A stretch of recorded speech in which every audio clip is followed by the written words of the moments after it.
اب بھائیو سورۃ الکہف کی آیت نمبر 32 سے آنورڈ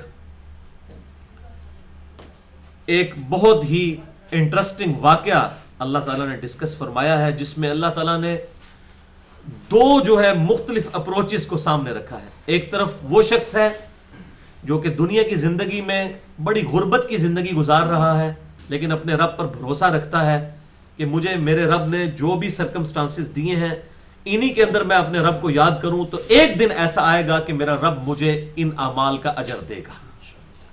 اور دوسری طرف وہ شخص ہے کہ جو خدا کو تو مانتا ہے لیکن دنیا کی زندگی کو ہی اس نے سب کچھ سمجھ لیا ہے.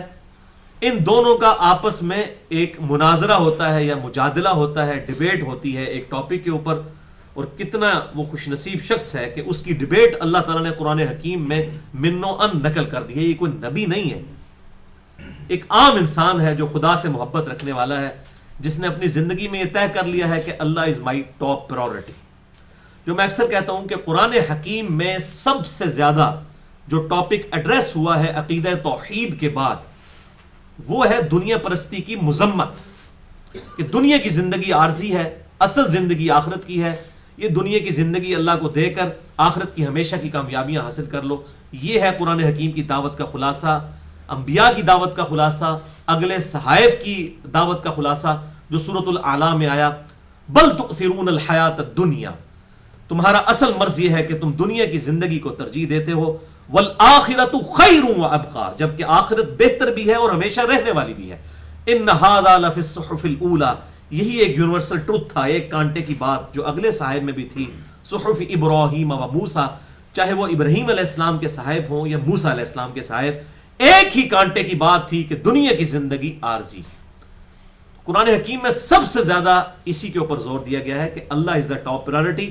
اس دنیا میں رہتے ہوئے دنیا کی چیزوں کو اویل ضرور کریں، لیکن کبھی ایسا نہ ہو کہ خدا غافل ہو جائے انسان کی نظروں سے. خدا نے تو انسان کو ہمیشہ اپنے سامنے یاد رکھا ہے، انسان ایسا نہ کر دے کہ وہ اپنے رب کو بھول جائے اور اس سے غافل ہو جائے.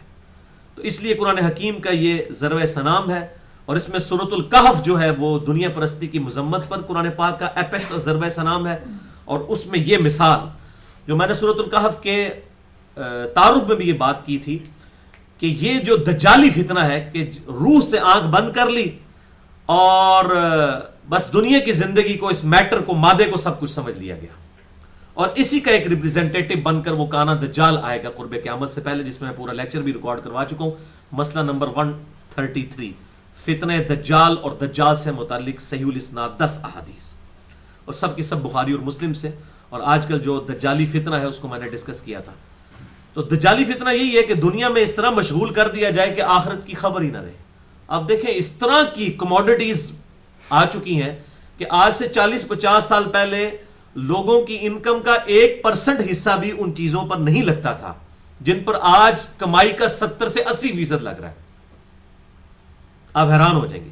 یعنی ایک وہ زمانہ تھا کہ ایک ہی صابن تھا جس سے لوگ کپڑے بھی دھوتے تھے، اس سے لوگ جو ہے نہا بھی لیا کرتے تھے، وہ سارے گھر میں وہی ایک ہی صابن استعمال ہوتا تھا. اور آج جو ہے وہ ہر ایک کا صابن الگ ہے، چہرے پہ لگانے والا الگ، جسم پہ ملنے والا الگ، کپڑوں کے لیے الگ. تو پھر ہم کہتے ہیں خرچے پورے نہیں ہوتے. ٹوتھ پیسٹ سب کے الگ. اور یہ موبائل فون کی شکل میں جو فتنہ ہم پر مسلط ہو گیا ہے، آئے دن فون بدلنا. یعنی غریب لوگ ہیں، انہوں نے بھی جو ہے وہ اسمارٹ فونز رکھے ہوئے ہیں، ٹچ سکرین موبائل، اس کے اوپر بالکل کمپرومائز کرنے کے لیے تیار نہیں ہے. یعنی ان کے پاؤں میں بے شک جو ہے وہ سلیپر انہوں نے پہنے ہوئے ہیں، لیکن موبائل انہوں نے جو ہے وہ 8-10 ہزار روپے والا رکھا ہوا ہے، چاہے اس کی جو ہے وہ مہینے کی انکم 5,000 روپے ہے. وہ اس نے جوڑ کر وہ اپنی کموڈٹیز جو ہے وہ ایسا دنیا کے اندر الجھا دیا گیا. پھر مصروفیت کیسی دے دی گئی ہے. یہ فلم انڈسٹری اسی کے اوپر چل رہی ہے کہ آپ فلمیں دیکھتے رہیں اور آپ اپنا وقت پاس کرتے رہیں، کیونکہ جیسے ہی آپ فارغ ہوئے نا تو فوراً آپ کو خیال آئے گا کہ مجھے کس نے پیدا کیا ہے اور اس روئے ارض پہ کس مقصد کے لیے بھیجا ہے. یہ ہے وہ دجالی فتن کہ جس میں آپ کو دنیا میں ایسا مشغول کر دیا گیا کہ اب ہمیں آخرت کی کوئی خبر ہی نہ رہے. ہم کہیں بس ٹھیک ہے، اسی طریقے سے لوگ زندہ ہوتے ہیں، زندگی گزارتے ہیں جانوروں کی طرح، پھر مر جاتے ہیں. اور اگر کوئی ایک ڈوگما، ایک سمجھ لیں کوئی ڈیلوژن کوئی ذہن میں ہے کہیں تحت شعور کے اندر کہ ہاں کوئی خدا بھی ہے، اس نے بھیجا ہے، وہ دیکھا جائے گا، اور خدا کا کنسیپٹ پھر یہ بنا دیا کہ شاید کوئی ایک بوڑھی نانی اماں ہے جس نے یہ سارے جو ہے مخلوقات پیدا کی ہیں اور وہ تو اپنے بندوں کو جلا ہی نہیں سکتی. یہ کیسے ہو سکتا ہے؟ وہ تو ماں سے بھی اتنے گنا زیادہ محبت کرتی ہے. حالانکہ یہ کوئی صحیح حدیث ہے ہی نہیں ہے 70 گنا والی، بالکل جھوٹ ہے. کیا فرعون سے 70 گنا زیادہ محبت کرتا ہے اللہ تعالیٰ؟ نعوذ باللہ. ہاں نیک بندوں سے کرتا ہے، ابو بکر، عمر، عثمان و علی رضی اللہ عنہم اجمعین. ان کی آپ بات کریں تو بات سمجھ میں بھی آتی ہے. بھائیو اللہ کی کوئی احساسات تو نہیں ہے اس طرح کے جس طرح ہمارے احساسات ہیں کہ ہم مغلوب ہو جائیں. اللہ تو ہر چیز کے اوپر عالم و ناظر ہے لیکن مغلوب نہیں ہوتا. واقعی ماں تو مغلوب ہو جائے، ماں تو کبھی بھی اپنے بیٹے کو نہ جلائے، لیکن اللہ تعالیٰ مغلوب نہیں ہوتا. اللہ تعالیٰ تو اللہ الصمد، اللہ بے پرواہ ہے. اور میں اس میں اکثر دنیا میں ایک مثال دیتا ہوں. اب آخرت کو جو چھوڑ دیں، دنیا میں اللہ تعالیٰ نے پریکٹیکلی یہ چیز ثابت کر دی ہے کہ یہ جو میرے لیے ماں کی مثال لوگ دیتے ہیں یہ ایسا ہے ہی نہیں ہے. واقعی ماں تو کبھی بھی اپنے بیٹے کو نہیں چلا سکتی. تو اس کی میں مثال ایک آپ کو چھوٹی سی دیتا ہوں، اکثر دیا کرتا ہوں کہ اگر ہمیں اختیار دیا جائے نا کہ کسی ایسی عورت کو ہم موت دیں جس کے 4-5 چھوٹے چھوٹے بچے ہوں تو ہمارا دل پسیج جائے گا. پسیجے گا کہ نہیں؟ چاہے وہ ہمارے دشمن کی بیوی کیوں نہ ہو، ہم کہیں گے نہیں یار بچوں کا خیال کرنا چاہیے. ان کا کیا بنے گا؟ ستیلی ماں ان کے ساتھ کیا کرے گی؟ مینٹل ماڈلز تک ان کے بدل جائیں گے جب وہ اس سرکمسٹانسز میں وقت گزاریں گے. لیکن کیا خدا کے بھی ایسے احساسات ہیں؟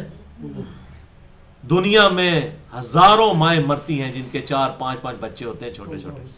اللہ الصمد، اللہ بے پرواہ ہے. ڈر جائیں. اللہ تعالیٰ کے لیے اس طرح کی مثالیں نہ بیان کریں. جو کچھ بھی ہے اللہ تیرے محبوب کی امت سے، یعنی اسی بندے دا پتر کو نہیں پڑھنا. جو کچھ بھی ہے لولے لنگڑے ہیں، بے نمازیاں، ٹھگ ہیں، بےمان ہیں، اس طرح ہی سانو قبول کر لے یا اللہ. ہم نے تو اپنی اصلاح کوئی نہیں کرنی، ہم نے تو اسی طریقے سے زندگی گزارنا. جو کچھ بھی ہے اللہ تیرے محبوب کی امت سے.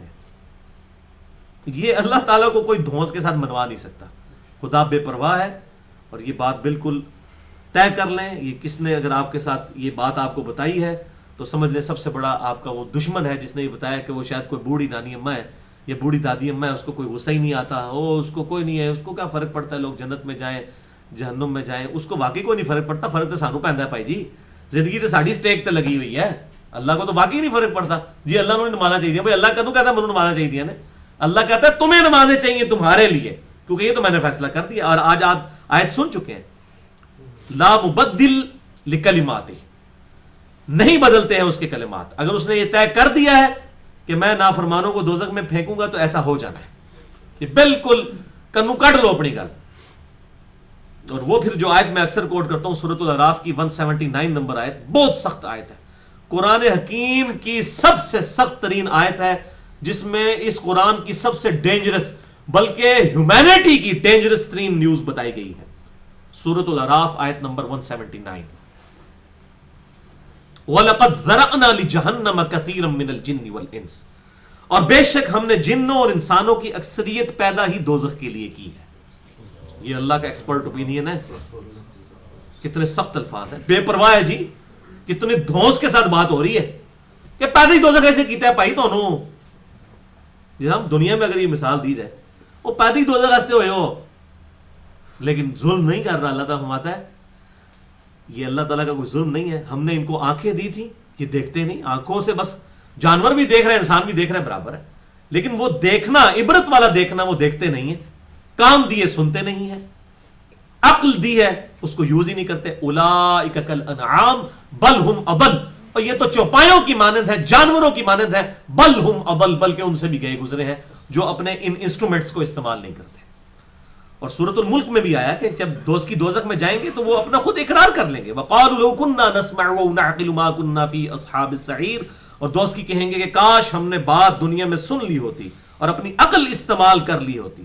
وقالوا لو كنا نسمع او نعقل، ہم نے سن لی ہوتی بات یا عقل استعمال کی ہوتی. ما كنا في اصحاب السعير، آج ہم دوزخ میں نہ پہنچتے.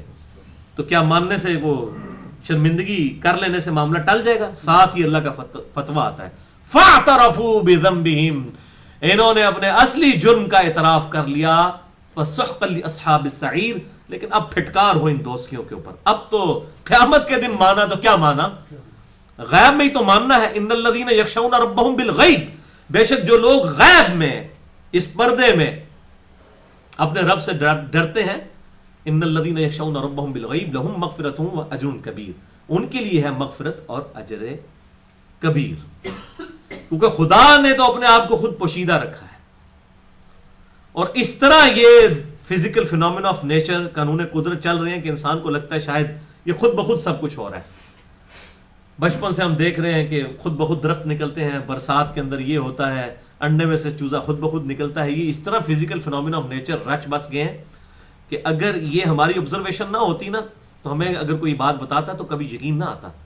آج سے 300-400 سال پہلے کے انسان کو زندہ کر کے اگر یہ بات بتائی جائے کہ انسانوں نے ایک ایسا پرندہ بنا لیا ہے کہ جو 550 مسافروں کو اٹھا کر 8000 کلومیٹر تک بغیر ریفیولنگ کے اڑتا ہے، تو کوئی مانے گا؟ تو کہے گا بندہ آپ نہیں اڑ سکتا تو یہ انسان کس طرح بنا سکتا ہے؟ لیکن آج ایئر بس A380 550 مسافروں کو لے کے نہیں اڑ رہی، بوئنگ 747 450 مسافروں کو نہیں لے کے اڑ رہا، لیکن ہم اس کے عادی ہو چکے ہیں۔ اور یہ اتنے بڑے بڑے معجزات جو اللہ تعالیٰ نے فزیکل فینومینا آف نیچر رکھے ہیں، انڈے میں سے چوزے کا بننا، اگر یہ ہمارا ایکسپیرینس نہ ہو اور صرف ہم انڈا بچپن سے لے کے مرتے دم تک کھائیں اور ہمیں یہ نہ پتا ہو اس میں سے چوزا نکلتا ہے، اور ہمیں کوئی بتایا نا اس میں چوزا نکلتا ہے، ہم کبھی بھی نہ مانے یار یہ کیسے ہو سکتا ہے، اس انڈے میں سے چوزا نکلا ہے، وہ لیسدار مادہ۔ بلکہ ہم زمین و آسمان کے سارے انٹلیکچوئلز کو دعوت دیتے ہیں کہ اس لیسدار مادے کو انڈا توڑ کے دیتے ہیں، ہم یہ نہیں کہتے کہ انڈا بنائے، انڈا تو بڑھا ہی نہیں کوئی سکتا نا، انڈا توڑ کے دیتے ہیں، اس لیسدار مادے میں سے کوئی چوزا بنا کے، چوزے کی چونچ بنا کے بتا دے، اور روزانہ اربوں خربوں انڈوں میں سے مرغیوں کے چوزے، چیلوں کے چوزے، کبوتروں کے چوزے، اور پھر کتنے کتنے حشرات الارض بھی انڈوں میں سے نکل رہے ہیں، مکھی تک اس میں سے نکلتی ہے۔ میں اکثر مثال دیتا ہوں، یہ ڈریگن فلائی جسے ہم ہیلی کاپٹر کہتے ہیں، جس پر وہ شنوک ہیلی کاپٹرز بنائے گئے ہیں جن کے وہ تیزی کے ساتھ وہ پر ہلا رہے ہوتے ہیں، یہ ایک بال پوائنٹ کے نقطے جتنا انڈا ہے جس میں سے یہ نکلتی ہے۔ اس کے ایک ڈھیلے میں 25,000 آنکھیں ہوتی ہیں، دوسرے میں 25,000 آنکھیں، اور بالکل ٹینس ڈیٹیل تک یہ کوارڈینیٹس اپنے لوکیٹ کر لیتی ہے۔ یہ خود بخود بن رہی ہے ڈریگن فلائی، اور روزانہ بن رہی، ہم میں سے کوئی مل کے اس کا ماڈل نہیں بنا سکتا، ڈریگن فلائی بنانا تو بڑی دور کی بات۔ تو کائنات میں ہر چیز معجزہ ہے، لیکن ہم کچھ معجزوں کے عادی ہو چکے ہیں۔ تو ان ساری چیزوں کی ایکسپلینیشن جو ہے وہ گاڈ ہے، اور یہی وہ دنیا پرستی کا جو فتنہ ہے، دجالی فتنہ، جو گاڈ، چونکہ اب گاڈ نے بھی اپنے آپ کو ظاہر ہے وہ غیب میں رکھا ہوا ہے، بہت بڑی ازمائش میں ڈال دیا ہے نا ہمیں، سامنے کوئی بھی چیز نہیں ہے، اگر آپ نشانیاں دیکھیں تو خدا بالکل سامنے ہے۔ God is the only explanation of all the physical phenomena in this universe۔ اس یونیورس کے اندر جتنے بھی فزیکل فینومینا آف نیچر چل رہے ہیں، قانون قدرت، ان کی وضاحت صرف ایک چیز ہے کہ یہ کائنات کسی گاڈ نے بنائی۔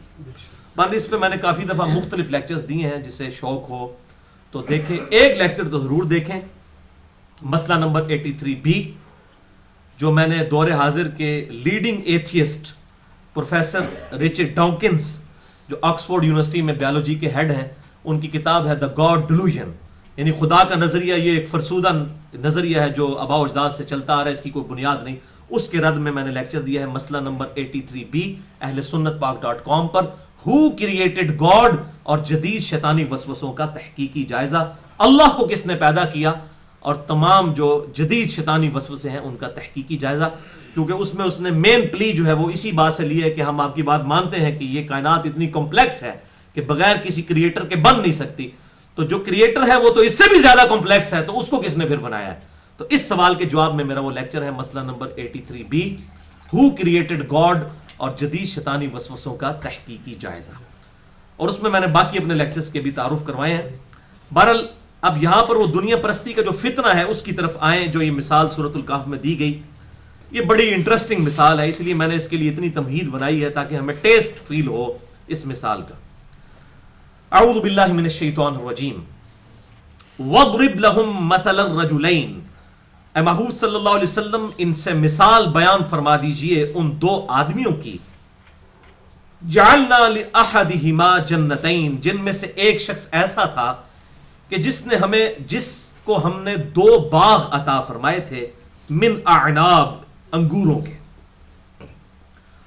وَحَفَفْنَاهَا بِالنَّخْلِ، اور ہم نے ان کے گرد حفاظت کے لیے باڑ لگا دی تھی کھجوروں کے درختوں کی، یعنی پرانے زمانے میں ظاہر اس طرح کنسٹرکشن تو نہیں ہوتی تھی، درمیان میں باغ ہوتا تھا، ارد گرد جو ہے وہ کھجور کے درخت لگا دیے جاتے تھے تاکہ کھجور کا بھی پھل ملے، اور تیز آندھی کی صورت میں جو یہ انگوروں کی بیلیں ہیں یہ ڈسٹرب نہ ہو، ورنہ تو وہ اکھڑ جائیں، تو وہ ایک سمجھ لیں کہ ونڈ سے پروٹیکشن کے لیے ارد گرد جو ہے وہ کھجوروں کے درخت لگائے جاتے تھے. اس سے ڈبل فائدہ, ایک تو پروٹیکشن ہوگی باغ کی, اور دوسرا یہ ہوتا تھا کہ اس سے پھل بھی ملتا تھا. وَحَفَفْنَاهَا بِالنَّخْلِ, اور اس کو ہم نے باڑ بنا دی تھی کھجوروں کے درختوں سے. وَجَعَلْنَا بَيْنَهُمَا زَرْعًا, اور ان درختوں کی باڑ میں ہم نے کھیتی بھی اگا دی تھی. یعنی اس میں وہ کاشتکاری بھی کرتے تھے, اسی میں انگوروں کی بیلیں بھی تھیں بیچ بیچ میں, جس طرح آج بھی آپ دیکھیں کھیتی باڑی ہو رہی ہوتی ہے, سینٹر میں کوئی فروٹس کے درخت بھی لگا دیے جاتے ہیں. تو یہ یعنی اللہ تعالیٰ فرماتا ہے ہم نے یہ سارے اس کو دنیا میں ہم نے مال دیا تھا, لیکن وہی شخص یہ سمجھ رہا تھا شاید یہ میری محنت کی وجہ سے. حالانکہ یہ تو بات کلیئر ہے کہ God is the only explanation of all the physical phenomena.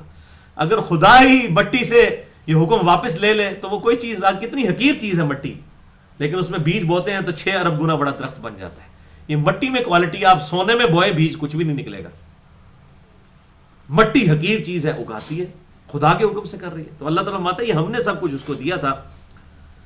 کلتا الجنتین آتت اکلہا, اور یہ دونوں باغ پھل دیتے تھے جب ان کے پھل کا وقت آتا تھا پورا پورا. وَلَمْ تَظْلِمْ مِنْهُ شَيْئًا, اور ہم اس میں سے کوئی کمی نہیں کرتے تھے. یعنی یہ فل فلیج جو ہے نا پھل دینے والے یہ اس کے باغات تھے, ان کے اوپر پورا فروٹ لگا کرتا تھا. وَفَجَّرْنَا خِلَالَهُمَا نَهَرًا, اور ہم نے ان کے درمیان نہر بھی جاری فرما دی تھی. یعنی اریگیشن کے لیے پانی بھی اس کو کہیں پر لے کے جانا نہیں, کوئی نیچرلی کوئی ایسی جگہ پہ اس نے باغ بنایا تھا جہاں سے نہر بھی گزرتی تھی, کوئی پمپ لگانے کی ضرورت نہیں تھی, کوئی پانی بھرنے کی ضرورت نہیں تھی, نیچرل اریگیشن بھی اس کی ہے تھی. اب یہ پوری ایک سمجھ لیں کہ ہر طرح کے سرکمسٹانسز اللہ تعالیٰ نے اس کو اکاموڈیٹ کیا ہوا تھا. یہ آج کے دور میں تو ظاہر ہے ہم گھر بیٹھ کے ساری چیزیں کر لیتے ہیں, اس لیے ہمیں اندازہ نہیں ہوتا. آج سے جو ہے وہ 100-150 سال پہلے تک تو لوگ, یہ تو سارا فتنہ پٹرول اور یہ گاڑیوں کی وجہ سے ہوا ہے. آج اگر دنیا سے پٹرول اور یہ گاڑیاں ختم ہو جائیں تو دنیا سکون میں آ جائے گی. تو اشفاق صاحب کہتے تھے نا کہ دعا کرو یار پٹرول پھر زمین ہی بڑھ جائے. ساری بے سکونی اس کی وجہ سے. یعنی اگر یہ پٹرول ختم ہو جائے تو مجھے جناب کتے نے کاٹا ہوا ہے کہ میں 150 کلومیٹر جا کے اسلام آباد دور جا کے جاب کروں گا. میں نے بھی ادھر کہیں زمین کے اوپر کوئی چھوٹی سی فصل اگائی ہوتی, اور لوگوں کی پہلے یہی چیزیں ہوتی تھیں, گندم اگائی, اتنی کھا لی اور اپنا وقت گزارا. یہ کموڈٹیز کا فتنہ اور یہ ساری چیزیں تو ہوتی نہیں تھی. تو اس زمانے میں تو لوگوں کا سورس آف انکم ہی یہ ہوتا تھا کہ اپنا اگانا ہے اور اپنا کھانا ہے. اور بخاری اور مسلم کی متفق علیہ حدیث ہے قرب قیامت میں بھی یہی ہوگا. جب یہ فتنے آئیں گے اور یہ جنگ و جدال ہوگا تو صرف وہی لوگ بچیں گے جو اپنی بکریاں اور اپنی زراعت کا سامان جو ہے کسی اونچی پہاڑی پر جا کر اپنا کھائیں گے, اپنا اگائیں گے. اور آج سائنس بھی مان رہی ہے کہ اگر یہ سارا معاملات خراب ہو گئے تو یہی ہونے والا ہے. یہ ہمارے جو سب کانٹیننٹ کے ملک ہیں یہ تباہ و برباد کیوں نہیں ہوتے؟ اسی لیے کہ یہاں پر زمین اگاتی ہے.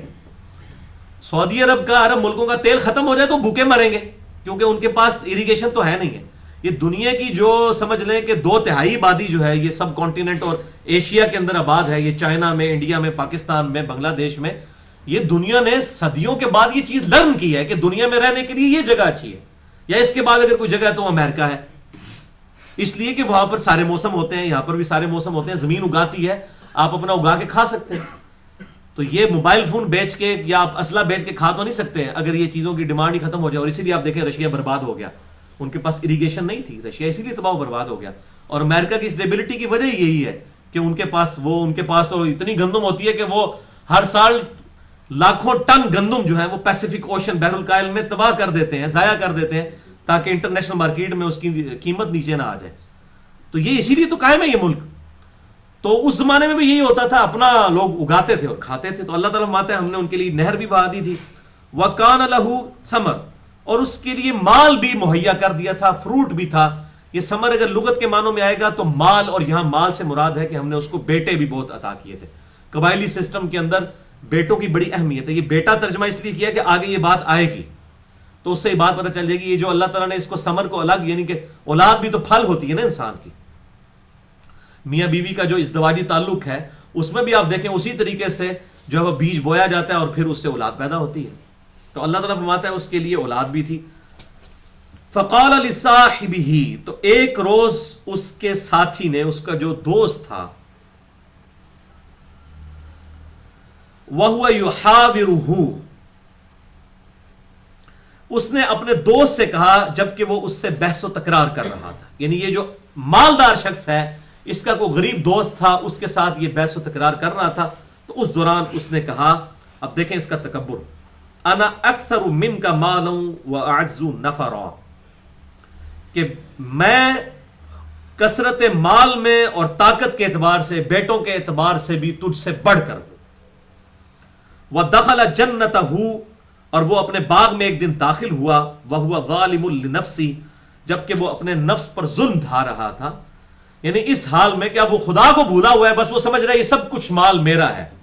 اس حال میں وہ تکبر کے ساتھ اپنے اس باغ میں داخل ہوا جو اس کے سارے، آپ سمجھ لیں سارے ایسٹ، آج کے دور میں آپ سمجھ لیں کسی کی فیکٹری ہے، کوئی کاروبار ہے، یا کوئی فوڈ چین چل رہی ہے اور اس میں وہ بڑے تکبر کے ساتھ جا رہا ہے یہ سب کچھ میرا ہے۔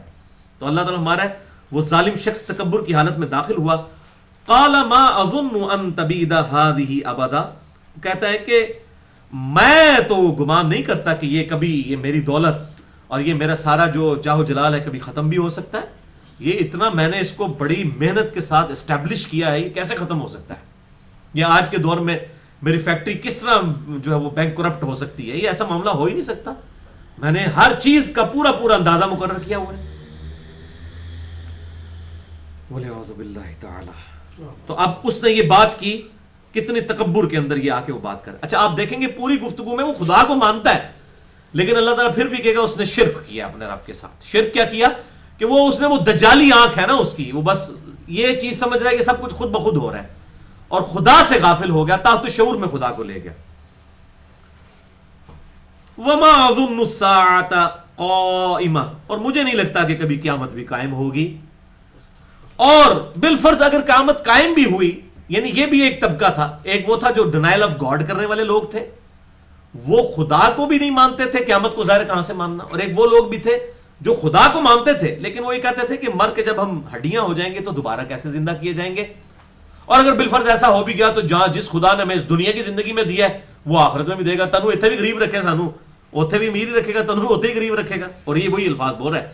وَلَئِن رُدِدتُّ، اور اگر میں اللہ کے پاس چلا ہی گیا، مرنے کے بعد دوبارہ اٹھایا ہی گیا، اِلَىٰ رَبِّی، میرے رب کی طرف، لَأَجِدَنَّ خَيْرًا مِّنْهَا مُنْقَلَبًا، تو یقیناً وہاں پر بھی میں بہتر ہی کوئی جگہ پاؤں گا۔ تنو تے اتھے اللہ نے غریب رکھا ہے، منو امیر رکھا ہے، اتھے بھی تیرے نال ہی کچھ ہی ہونا ہے، تو انجی رہنا کمی نہیں، آخر اللہ نے میری کوئی شے ویکھی ہے نا۔ یہ وہ چیز ہے کہ میری کو خوبی ہے کہ مجھے اگر اللہ نے یہاں تو مجھے اس قابل سمجھا ہے نا، تو وہاں بھی مجھے ہی سمجھے گا، تجھے کہاں سمجھے گا۔ اب ظاہر ہے کہ اس طرح کی باتیں سن کے اس شخص کا دل کس قدر دکھا ہوگا، اور آپ دیکھیں وہ کس طریقے سے اب بات کرتا ہے۔ قال له صاحبه، تو اس کے اس ساتھی نے اس سے کہا، وهو يحاور، جبکہ وہ اس کے ساتھ بحث کر رہا تھا، اکفرت بالذی خلقک من تراب، کیا تو اپنے اس رب کا کفر کر رہا ہے جس نے تجھے مٹی سے پیدا کیا؟ یعنی آخرت کا انکار کرنا گویا خدا کا انکار کرنا ہے، خدا کو مان رہا ہے اور اس بٹوین دا ورڈز تو انکار بھی کر رہا ہے، اور خدا کی نعمتوں کو یہ مانتا ہے کہ اس نے دی ہے، لیکن تو اپنی سے سارا کچھ سمجھتا ہے، اپنی کمائی سمجھتا ہے، اپنی محنت اور اپنا ٹیلنٹ سمجھتا ہے، تو یہ گویا کہ تو کفر کر رہا ہے اپنے رب کا۔ ثم من نطفہ، پھر اس نے نطفہ بنایا، یعنی مٹی میں سے۔ اب یہ جس نطفے کے ذریعے انسان کی تخلیق ہوتی ہے، وہ نطفہ جو ہے کہاں سے تیار ہوتا ہے؟ اسی مٹی کی خوراک سے، اسی سے پروان چڑھتا ہے نا انسان، اور اسی خوراک کے ذریعے نطفہ، تو اس لیے الٹیمیٹ جو ہے وہ مٹی میں سے ہی انسان نکلتا ہے۔ اس کے بعد نطفہ، ثم سواک رجلا، اور اس کے بعد سنوار کر تجھے مرد بنا دیا اس اللہ نے۔ لیکن هو اللہ ربی ولا اشرک بربی احدا، لیکن میں تو ایسا نہیں ہوں کہ میں اپنے رب کے ساتھ کسی ایک کو بھی شریک ٹھہرانے کے لیے تیار نہیں ہوں۔ مراد یہ کہ مجھے جو کچھ اللہ نے دیا میں اس کے اوپر راضی ہوں، میں اللہ تعالیٰ کے ساتھ کسی کو شریک نہیں ٹھہراتا، یعنی میں اپنے آپ کو بھی شریک نہیں ٹھہراتا۔ جو تو سمجھ رہا ہے نا، تو بیسیکلی خدا کے مقابلے پر کھڑا ہو گیا، جو تو سمجھ رہا ہے کہ سب کچھ میرا ٹیلنٹ ہے، تو میں کسی کو نہیں شریک ٹھہراتا۔ وَلَوْلَا إِذْ دَخَلْتَ جَنَّتَكَ، اور کیوں نہ ایسا ہوا کہ جب تو اپنے باغ میں داخل ہوا تھا، قُلْتَ مَا شَاءَ اللَّهُ، کہ تو کہتا ما شاء اللہ، تجھے تو یہ کہنا چاہیے تھا جو اللہ نے چاہا۔ تو کہہ رہی میرا ٹیلنٹ ہے، اگر میں دنیا سے چلا بھی گیا اور آخرت میں اٹھایا بھی گیا پھر مجھے اتنے ملے گا، میں تو ہے ہی بڑا ٹیلنٹڈ بندہ ہے۔ تجھے یہ کہنا چاہیے تھا ما شاء اللہ۔ میں نے پہلے بھی بتایا تھا سورۃ الکہف میں ہمارے جتنے اسلامک ٹریڈیشن کے کلچر کے جملے ہیں، سبحان اللہ، الحمدللہ، اللہ اکبر، اور اس طریقے سے ما شاء اللہ، لا حول ولا قوت الا باللہ، یہ سارے الفاظ صرف ایک صورت میں آئے ہیں، وہ سورۃ الکہف ہے. تو اس کا سٹارٹ ہی کس سے ہوا ہے؟ الحمدللہ الذی انزل علی عبدہ الکتاب، الحمدللہ سے سٹارٹ ہوا. اب یہاں پر آئے ماشاء اللہ. تو اس طریقے سے جب بھی آپ گھر میں بچوں کو دیکھیں کھیلتا ہوا، یا اپنے کاروبار کو دیکھیں، یا کسی بھی چیز کو، اپنی کوئی نئی چیز دیکھیں، کوئی اللہ کی نعمت دیکھیں، تو ماشاء اللہ کہنا چاہیے تاکہ اللہ تعالیٰ اس میں برکت دے.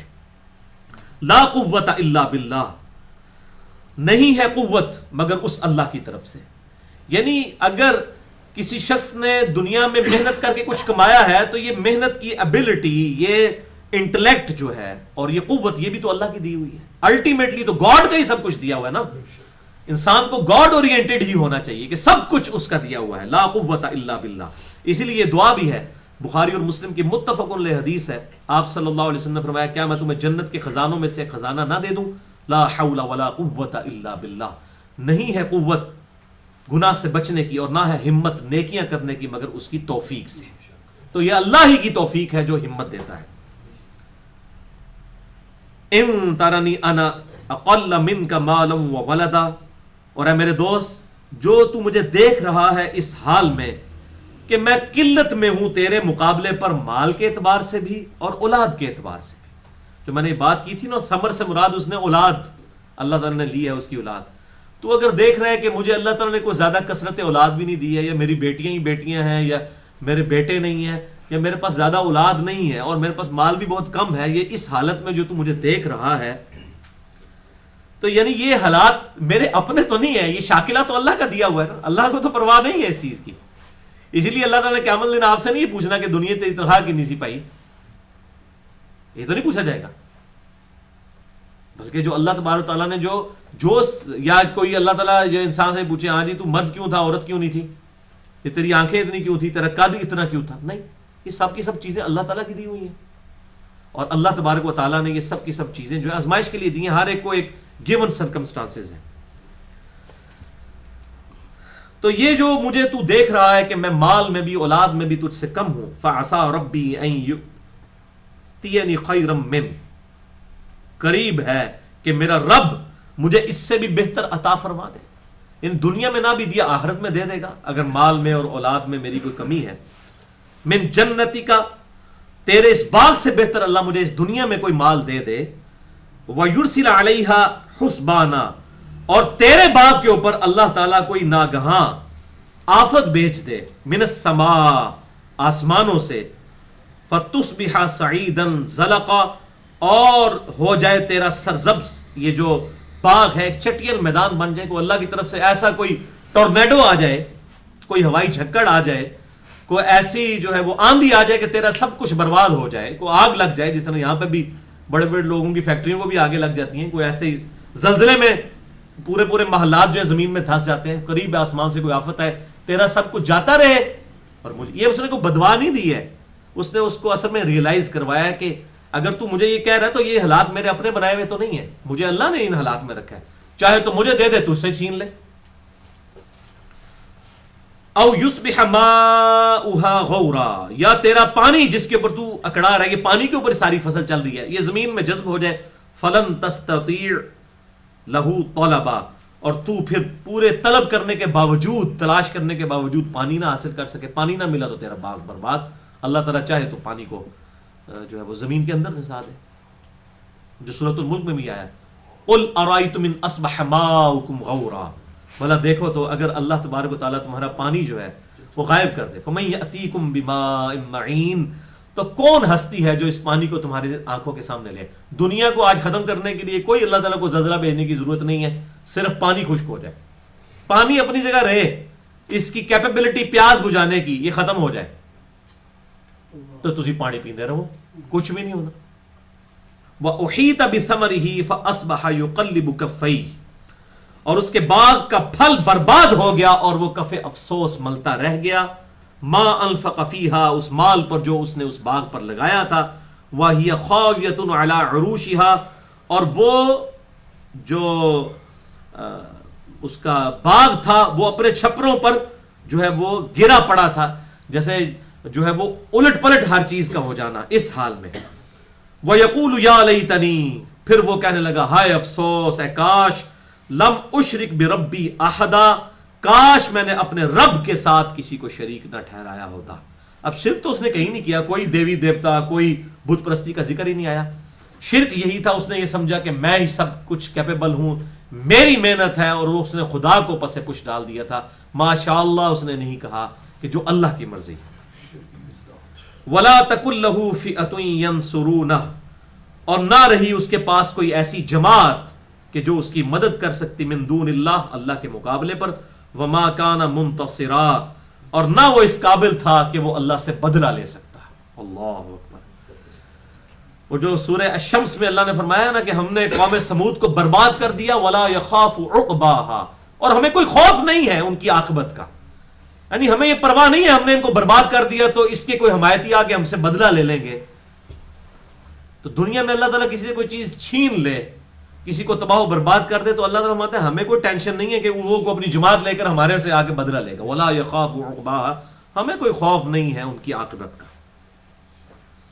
هُنَالِكَ الْوَلَایَةُ لِلَّهِ الْحَقِّ، پس یہ بات ثابت ہو گئی کہ سچے اختیار کا مالک وہ اللہ ہے، وہ سچا اللہ ہے. هُوَ خَيْرٌ ثَوَابًا وَخَيْرٌ عُقْبًا، اور وہی بہتر ثواب دینے والا ہے اور اسی کے ہاتھ میں ہے بہتر انجام. یہ اب اس پوری گفتگو کا کنکلوژن ہوا. اب ایک اور مثال ہے وہ کور کر کے تو آج کی گفتگو مکمل کرتے ہیں. اللہ تعالیٰ نے دنیا کی زندگی کا جو لائف سائیکل ہے اس کو تشبیہ دی ہے پلانٹ کے لائف سائیکل کے ساتھ. وَضْرِبْ لَهُمْ مَثَلَ الْحَيَاةِ الدُّنْيَا، اے نبی صلی اللہ علیہ وسلم ان سے بیان کیجئے دنیا کی زندگی کی مثال. كَمَاءٍ أَنزَلْنَاهُ مِنَ السَّمَاءِ، اس پانی کی مانند ہے جو کہ ہم نے آسمان سے نازل فرمایا. فَاخْتَلَطَ بِهِ نَبَاتُ الْأَرْضِ، اور پھر گنجان ہو گئی اس پانی کی وجہ سے زرخیزی، زمین سے نباتات اگنے شروع ہو گئے. فَأَصْبَحَ حَشِيمًا تَذْرُوهُ الرِّيَاحُ، اور اس کے بعد وہ خشک گھاس بن گئی جسے اڑائی پھرتی ہیں ہوائیں. یعنی بیج بویا جاتا ہے، اس کے بعد اس میں سے کومپل نکلتی ہے، پھر ایک پوری فصل تیار ہوتی ہے، پھر فصل کاٹ دی جاتی ہے، اس کے بعد وہ ایک سمجھ لیں توڑی باقی رہ جاتی ہے. تو یہ بالکل اس طریقے سے انسان بھی پیدا ہوتا ہے، پھر جوانی کو پہنچتا ہے، پھر اللہ تعالیٰ اس کو موت دے دیتا ہے، پھر وہ بھی جو ہے وہ زمین کے اندر دفن کر کے ملیہ میٹ ہو جاتا ہے. تو جس طرح پلانٹ کا لائف سائیکل ہے اس طریقے سے بیل کے جو شیپ کرو ہم جس کو کہتے ہیں پورا ایک سائیکل ہے، سٹارٹ ہوتا ہے اپنی پیک پہ پہنچا پھر نیچے. اس طریقے سے انسان کا بھی یہ لائف سائیکل ہے. وَكَانَ اللَّهُ عَلَى كُلِّ شَيْءٍ مُقْتَدِرًا، اور اللہ تعالیٰ نے ہر چیز پر پوری قدرت رکھی ہوئی ہے. المال والبنون زینت الحیات الدنیا، اب یہ اس مثال کے بعد کنکلوژن ہو رہا ہے یونیورسل ٹروتھ اللہ کی طرف سے. مال اور بیٹے زینت الحیات الدنیا، یہ تو زندگی، اس دنیا کی زندگی کی زینت ہے.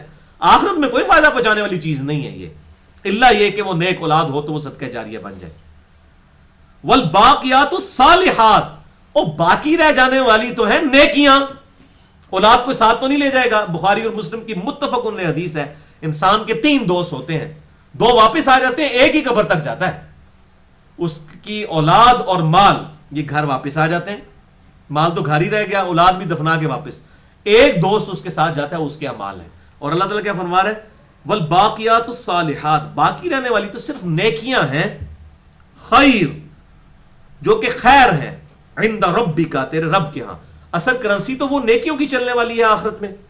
ثوابا وخیر عملا، ثواب کے اعتبار سے ایسی یہ نیکیاں ہیں کہ جن کے ساتھ امید وابستہ کی جا سکتی ہے. یہ طول عمل کا لفظ اردو میں بھی استعمال ہوتا ہے، لمبی امید وابستہ کرنا. تو اللہ تعالیٰ فرماتا ہے کہ یہ جو نیکیاں ہیں یہ ثواباً، یہ ثواب دینے والی، وہ خیر عملا، اور یہ سب سے بہترین چیز ہے جس پر امید لگائی جائے. یعنی دودھ پینے والے مجنون نہیں چاہیے، نیک اعمال کرنے والے. وَيَوْمَ نُسَيِّرُ الْجِبَالِ، اور غور کرو کہ اس دن ہم پہاڑوں کو ہٹا دیں گے. دھنکی بھی اون کی طرح جس طرح آتا ہے، پارہ نمبر 30 میں آتا ہے القاریۃ ما القاریہ، اس صورت میں اس طرح ان کو اپنی جگہوں سے ہٹا دیں گے. وَتَرَى الْأَرْضَ بَارِزَةً، اور تم دیکھو گے زمین کو کہ وہ کھلا میدان ہے. وَحَشَرْنَاهُمْ، ہم سب کو جمع کر لیں گے ان سب کو. فَلَمْ نُغَادِرْ مِنْهُمْ أَحَدًا، اور کسی ایک کو بھی پیچھے نہیں چھوڑیں گے. پورے اولین و آخرین سب کے سب ایک کھلے میدان میں اسی زمین کے اوپر جمع کر دیے جائیں گے. یہ چٹیل میدان بنا دی جائے گی زمین. وَعُرِضُوا عَلَىٰ رَبِّكَ صَفًّا، اور سب کے سب تیرے رب کی بارگاہ میں صفیں بنائے ہوئے ہوں گے، فرشتے بھی، جو پارہ نمبر 30 میں آتا ہے وَجَاءَ رَبُّكَ وَالْمَلَكُ صَفًّا صَفًّا. اس زمین پر ہی اللہ تعالیٰ اور فرشتے بھی اتریں گے قطار در قطار، جیسا کہ اس کی شان کے لائق ہے. اس کے لیے کوئی تمثیل نہیں بیان کی جا سکتی. لَيْسَ كَمِثْلِهِ شَيْءٌ، اس کی مثل کوئی شے نہیں ہے. وَهُوَ السَّمِيعُ الْبَصِيرُ، اور وہی سننے والا اور دیکھنے والا ہے. تو اللہ تعالیٰ مدد سب کے سب لوگ حاضر کیے جائیں گے، لین حاضر ہو جائیں گے صفے بنا کر اپنے رب کے حضور. اب اللہ تعالیٰ ان سے کیا خطاب کرے گا، ذرا شہانہ انداز دیکھیں. لَقَدْ جِئْتُمُونَا كَمَا خَلَقْنَاكُمْ أَوَّلَ مَرَّةٍ، تو آج آ گئے ہو نا ہمارے پاس بالکل اس طریقے سے جس طرح ہم نے تمہیں پہلی دفعہ پیدا کیا تھا. بالکل جب ماں کے پیٹ سے نکالا تھا اسی حالت میں اب دیکھو دوبارہ تمہیں نکال لیا نا یہاں پر، اور وہی حالت ہوگی. بخاری اور مسلم کی متفق علیہ حدیث ہے، یہ قیامت والے دن سب کے سب لوگ بغیر ختنے کے ننگے پاؤں اور ننگے بدن اٹھائے جائیں گے اپنی قبروں سے. تو حضرت عائشہ نے کہا، یہ بخاری مسلم دونوں میں حدیث ہے، یا رسول اللہ صلی اللہ علیہ وسلم لوگ ایک دوسرے کو دیکھ نہیں رہے ہوں گے. آپ نے فرمایا عائشہ وہ دن اتنا سخت ہوگا کہ اس طرف کس کی توجہ ہوگی کہ ایک دوسرے کو دیکھے، سارے نے اپنی پچی پئی ہوئے گی. وہ دن اس سے بہت سخت ہوگا کہ لوگ ایک دوسرے کو دیکھیں. اور پھر دوسری حدیث بخاری میں آتا ہے کہ سب سے پہلے حضرت ابراہیم علیہ السلام کو لباس پہنایا جائے گا، اور پھر ہمارے نبی صلی اللہ علیہ وسلم کو، اور پھر باقی انبیاء کو. لیکن انیشلی سب کو جو ہے وہ بغیر لباس کے اٹھایا جائے گا قیامت والے دن. تو بے شک آج آ گئے ہو نا ہمارے پاس جس طرح کہ ہم نے تمہیں پہلی دفعہ پیدا کیا تھا. بل زعمتم ان لن نجعل لكم موعدا، لیکن تم نے تو شاید ایسا گمان کیا تھا کہ تمہیں دوبارہ لوٹ کر ہمارے پاس آنا ہی نہیں ہے. یہ وعدہ مقررہ کا وقت کبھی پورا ہی نہیں ہونا. یہ نہ سمجھے یہ کافروں سے خطاب ہو رہا ہے. جو مسلمان ہیں ان کی بھی حرکتیں اس طرح کی، ان کو لگتا نہیں کہیں کہ مرنا بھی ہے، کسی کو جواب دے بھی ہونا ہے. بھائی اگر کسی کو یہ فکر ہو تو پھر وہ دودھ میں پانی ملا سکتا ہے، ملاوٹ والا دودھ بیچ سکتا ہے خالص کہہ کے. ایک تو ہے نا پانی ملائے ویسے لسی بنا کے بے شک بیچے، اس کو لسی کہہ کے بیچے، لیکن ایک خالص دودھ کو پانی ملا کے لسی کی بجائے اس کو دودھ کہہ کے بیچے. یہ کام کر سکتا ہے انسان، اپنی مرضی کی زندگی گزار سکتا ہے، وہ صرف پھر اللہ کی مرضی کی زندگی گزارے گا. تو تم نے تو شاید گمان کیا تھا یہ وعدہ کبھی پورا نہیں ہونا. وَوُضِعَ الْكِتَابُ، اور رکھ دیا جائے گا نامہ اعمال، ہر شخص کی کتاب اس کے سامنے. فَتَرَى الْمُجْرِمِينَ، تو تم دیکھو گے مجرموں کو، مشفقین، کہ وہ ڈر رہے ہوں گے، کانپ رہے ہوں گے. ظاہر کیتیاں آگے آ گئی ہیں نا جناب، دنیا میں تو کچھ بھی ہے اللہ تیرے محبوب کی امت سے ہے. وہ پتہ لگ گیا جناب کے نعرے مارے سن کام دیکھو نہیں کیا. غلامی رسول میں موت بھی قبول ہے، داڑھی کوئی نہیں قبول. غلامی رسول میں موت بھی قبول ہے، عورت کو جو ہے وہ پردہ کرنا کوئی قبول نہیں ہے، فجر کی نماز جماعت کے ساتھ کوئی نہیں قبول. تو ڈرتے ہوئے مما فی، وہ ڈر رہے ہوں گے جو کہ ان کے نامہ اعمال میں لکھا ہوا ہوگا. ان کو تو پتا ہوگا نا جو کرتوت کیے ہوئے ہیں. وَيَقُولُونَ، اور وہ سب کہہ اٹھیں گے، یا ویلتنا، ہائے افسوس، ما لہذا الکتاب، او یہ کیسا نام اعمال کی کتاب ہے، لا یغادر صغیرۃ ولا کبیرۃ الا احصاها، اس نے تو نہ کوئی چھوٹے سے چھوٹی بات چھوڑی ہے، نہ کوئی بڑی سی بڑی بات، مگر اس کا احاطہ اس کتاب کے اندر کر دیا گیا ہے. یہ کیسی ہارڈ ڈسک ہے کہ میری ہر چیز اس میں سیو کر دی گئی ہے. وَمَن يَعْمَلْ مِثْقَالَ ذَرَّةٍ خَيْرًا يَرَهُ وَمَن يَعْمَلْ مِثْقَالَ ذَرَّةٍ شَرًّا يَرَهُ. اگر کسی نے ذرے کے برابر بھی نیکی کی ہوگی وہ بھی قیامت والے دن سامنے لا کر رکھ دی جائے گی، اور ذرے کے برابر گناہ بھی. لوگ کہتے ہیں خیر جی اللہ تعالیٰ نے کوئی چھوٹی چھوٹی چیزیں تو نہیں دیکھنی ہیں، تو اللہ تعالیٰ ذرے کی بات کر رہا ہے. تو انسان کہے گا وہ کیسی کتاب ہے، اس نے تو کوئی چھوٹی چیز چھوڑی ہے، نہ کوئی وڈی ہے چٹی ہے، سب کچھ ہی چٹا بٹا کھول کے میرے سامنے رکھ دیا ہے. وَوَجَدُوا مَا عَمِلُوا حَاضِرًا، اور وہ ہر اس چیز کو اپنے سامنے پا لے گا جو کچھ اس نے دنیا میں اعمال کیے ہوئے تھے، ہر چیز سامنے موجود ہوگی. اور سورہ بنی اسرائیل میں ہم پڑھ آئے ہیں کہ اللہ تعالیٰ فرمائے گا اقرأ کتابک، آج تو اپنے نامہ اعمال کی کتاب خود پڑھ لے، آج تو اپنا حساب کرنے کے لیے خود ہی کافی ہے، کسی سے پوچھنے کی ضرورت نہیں، کتاب پڑھتا جا، اپنی سزا بتاتا جا. وَلَا يَظْلِمُ رَبُّكَ أَحَدًا، اور تیرا رب کسی پر زیادتی فرمانے والا نہیں ہے، کسی ایک پر بھی. ظاہر ہے اللہ نے تو کوئی زیادتی نہیں کی، اس نے اپنے پیغمبروں اور کتابوں کے ذریعے پہلے ہی بتا دیا کہ آخرت کا معاملہ بڑا سخت ہونے والا ہے. اور میں یہاں پر بتا دوں مسئلہ تقدیر کے حوالے سے خصوصاً میں نے 6.5 گھنٹے کی گفتگو کر دی ہے اسی حوالے سے. اللہ نے اپنے بندوں پر ظلم نہیں کیا, کتابوں اور انبیاء کے ذریعے پہلے ہی خبردار کر دیا. اب کوئی بات نہ ماننا چاہے تو اس کا اپنا قصور ہے. مسئلہ نمبر 103, 104 A, B اور C, اللہ تعالیٰ کی طرف سے رزق کی تقسیم کا مسئلہ اور مسئلہ تقدیر, اس کے اوپر یہ میری 4 لیکچرز ہیں, 6.5 گھنٹے کی گفتگو. جسے شوق ہو تو وہ دیکھ سکتا ہے. اللہ تعالیٰ سے دعا ہے کہ ہمیں کتاب و سنت کی تعلیمات کے مطابق زندگی گزارنے کی توفیق عطا فرمائے. سبحانک اللہم و بحمدک, اشہد ان لا الہ الا انت, استغفرک و اتوب الیک, وما علینا الا البلاغ المبین.